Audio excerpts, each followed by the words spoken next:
Hey everybody, this is GGB. Today we're going to be talking about all the games that happened yesterday and all the games that are going to happen today. But let's go over what happened yesterday. We got three significant upsets, not huge upsets, but three upsets yesterday. And we'll start in the Big 12. The Big 12 had a big one with K-State falling to Oklahoma. This sends Oklahoma into a tie for second place, and it sends Kansas State reeling down to 7-6. And now is in a tie for fifth place with Oklahoma State and only half a game up on TCU. If TCU was to win tonight, we'll go over that later. Big East. Big upset. Providence, not huge upset, but Providence beats Creighton at home. They both fall to 11-4 and into a tie for third place in the Big East. They're going to be watching the Xavier Marquette game very closely today. In the ACC, we had NC State, who was upset by Syracuse. This falls NC State down to 10-6 and is now 2 games in the loss column behind Clemson for fourth place in the ACC. This sends Syracuse to 9-6 and into a tie for sixth place with Duke and Wake, who both play today, by the way, and if they both get wins, tie NC State for fifth place. Big loss for the Wolfpack last night. Kind of rigged, but whatever. Anyways, let's start with the 6 games we got today going on with top 25 basketball teams. And we got some really good ones here today. At 7 o'clock, we have number 7, Virginia, who's 19-4, traveling to Louisville, who's 3-22. Virginia favored by 17.5 points on the ESPNU. By the way, that's not the game I'm talking about when I'm saying very good ones. At 7 o'clock, though, also, we got number 16, Xavier, who's 19-6, traveling to number 11, Marquette, who's 20-6. Marquette's favored by 5.5 points on CBS Sports Network. And that game is going to determine first place in the Big East.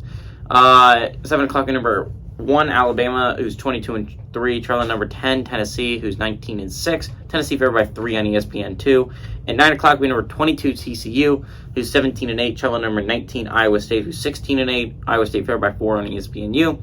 At 9 o'clock, we number 14, Indiana, who's 18-7, traveling to Northwestern, who's also 18-7. Indiana barely favored by 1 point on the Big Ten Network. And at 11 o'clock, we have number 21, San Diego State, who's 20-5, traveling to Fresno State, who's 9-15. San Diego State favored by 8 points on CBS Sports Network. Anyways, let's start in the ACC and how that's going to affect the standings in the ACC. Right off the bat, what I think is going to be really interesting is obviously Virginia is in second place right now, right? Pitt got a big victory last night over BC, I believe. They beat Boston College last night. Huge W if you're a Va Tech fan. Obviously, you're only a 1 game back on BC now, and you play tonight. You have a chance to move to 6-9 and enter a tie with FSU and pass BC because you'd be half a game up on them after BC's 2-game losing streak. Anyways, moving away from that, Virginia's playing a big game. If Virginia wins this one, they're back into the tie for first place with Pitt. If they lose this one, they fall to 11-4 and would fall into third place behind Miami, who would be 12-4. And if Clemson was to win their game tonight, I believe they play tonight. Am I wrong? Clemson plays FSU tonight, yes. So if Clemson was to win their game against FSU, worst case scenario for Virginia, if you drop this weird game on the road to Louisville, not only that would that hurt your chances of getting a 2 seed or a 3 seed, you fall to 11-4, you'd fall into third place, period, and it could be a tie for third place depending on what happens with Clemson tonight. Moving forward, what happens with Louisville with a win? If Louisville can somehow pick up this amazing victory, they would enter a tie for last place. Right now they have sole possession of last place. They would bring Notre Dame and Georgia Tech into that tie for last place with them. They would all have 2-13 records, and it would be a big victory for Louisville. 1, 2, 3, 4, 5, 6, 7, 8, 9, 10, 11, 12. They would enter a tie for 12th place in the ACC with Notre Dame and Georgia Tech. Obviously, with a loss, Louisville stays in last place. Anyway, that's what's going on in the ACC. We'll move on to the Big East, where Xavier is taking on Marquette, and this is going to be an interesting one. Xavier, if they lose, fall to 11-4 and into the very big tie for second place with Providence and Creighton. It'd be a 3-way tie on the bottom. However, if you're Providence Creighton, as good as that might seem, And that seems very good. You're tied for second place. You might want Xavier to win this one because they would move to 12-3. Marquette would fall to 12-4. And Xavier would only be one game up for the top of the Big East. If Marquette was to win, they'd be 13-3, and it would seemingly be about a game and a half, 2 games up for first place in the Big East. Marquette, with a win, would take a commanding lead in the Big East. So it's interesting. There's positives and negatives for both, but if you're still shooting for a Big East title, if you're Providence or Creighton, you might want Xavier to pull this one out. Obviously, with Marquette, they moved to 13-3 with a win. With Xavier, they would fall to 11-4 and into a tie for second place. Xavier, with a win, would move to 12-3 and into first place in the Big East. Marquette would fall into second place at 12-4, half a game back on Xavier. And Providence and Creighton would only be a game back for the Big East first place. Moving on to the SEC, Alabama is taking on Tennessee. Again, even if Alabama drops one, I feel like it's unlikely they'd lose the conference. But to be fair, Texas A&M sits at 10-2 in conference play, only 2 games back. If Alabama does drop this one, they would fall to 12-1 and only 1 game up on A&M. A&M could realistically try and snatch this title away from them at the very end. But realistically, let's look at what happens with Tennessee with a win or loss, because Alabama's not going to. So with a win, they move to 9-4. Still a game and a half back on A&M, but closer. If Tennessee was to lose this game today, which is the most realistic scenario in my opinion, Tennessee's right now is, we'll go over that later. Anyways, Tennessee would fall to 8-5 and into a tie for third place with Auburn. Now, right now they have sole possession of third place with an 8-4 record. With a loss, they would fall to 8-5 and enter the tie with Auburn. Also, worst case scenario, Kentucky, if they were to also beat Mississippi State tonight, they could move to 8-5 and into the tie for third place with Tennessee, Auburn. So, worst case scenario for Tennessee, if you lose this one and Kentucky wins against Mississippi State, you enter a 3-way tie for third place. If you win, you move to 9-4. Obviously, you keep your game up on Auburn and possibly Kentucky, and you keep third place for yourself. Big 12, we got TCU taking on Iowa State in a big game. Iowa State, with a win, would move to 8-5 and have sole possession of fourth place in the Big East, in the Big 12.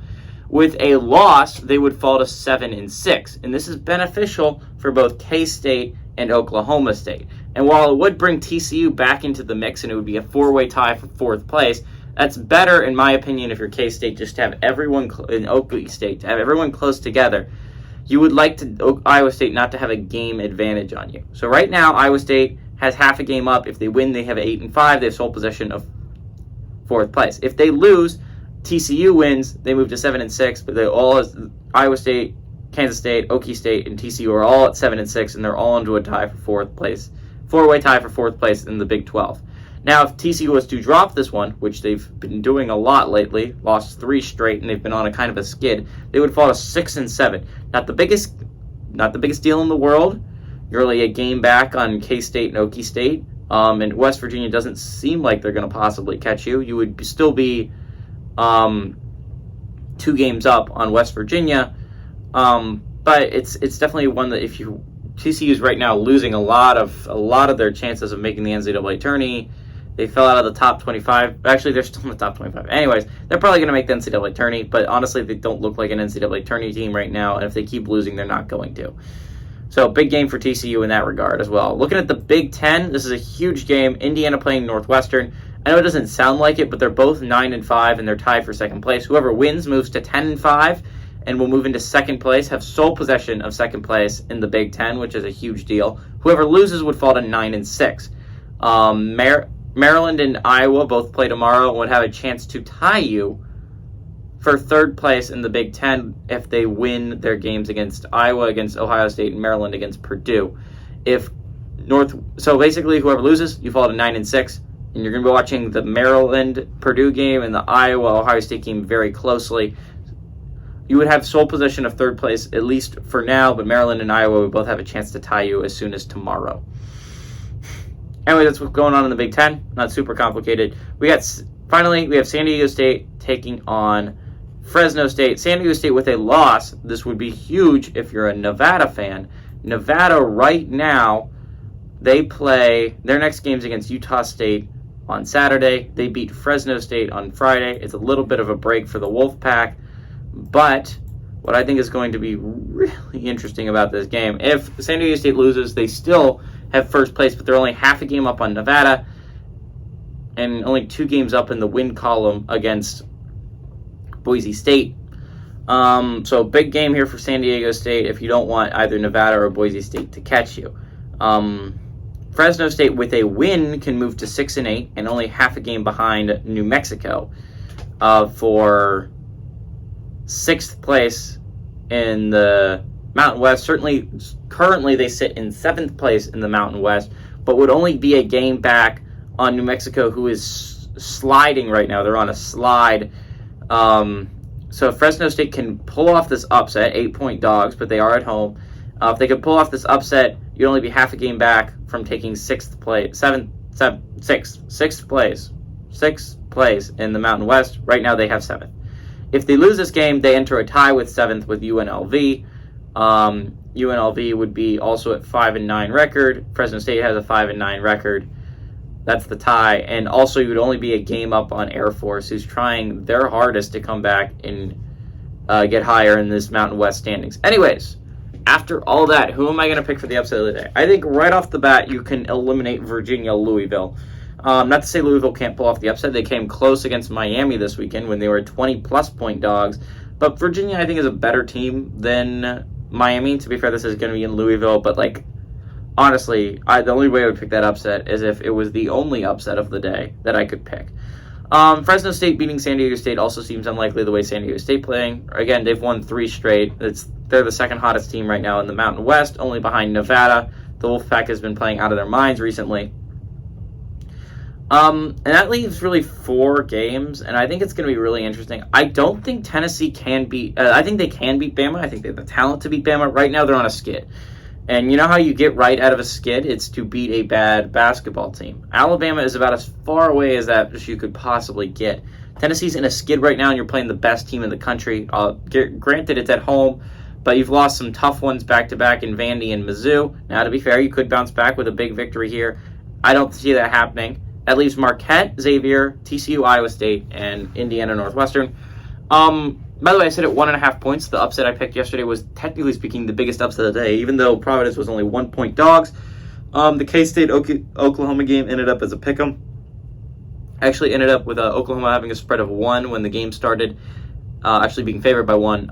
And Syracuse was actually favored by 1.5 when that game started against NC State. So technically speaking, the only game that would have beaten Providence would have been if Oklahoma State had beaten Kansas. Okie State was 1.5-point dogs. Providence was 1-point dogs.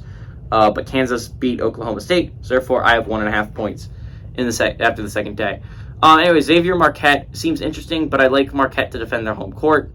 TCU Iowa State's also interesting, considering both teams are on a little bit of skids right now, but I think Iowa State right now is on less of a skid, and they defend their home court really well.